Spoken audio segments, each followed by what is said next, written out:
Pare, nagpapakumpisal. Biglang may kumatok sa pintuan. Pagbukas niya, nagulat siya.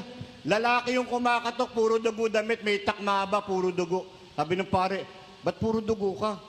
Father, nakapatay po ako ng tao. Ba't mo pinatay? Father, nag-uusap lang naman kami, nauwi sa pagtatalo. Ayaw niya pong magpatalo, Father.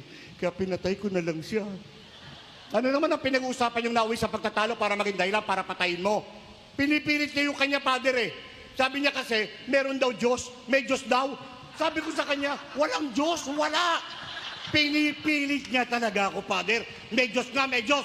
Sabi ko, wala nga. Ayaw niyang tumigil, Father.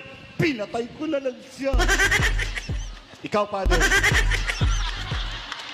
naniniwala ka bang may Diyos? Sabi ng pare, dati. Oh, bakit?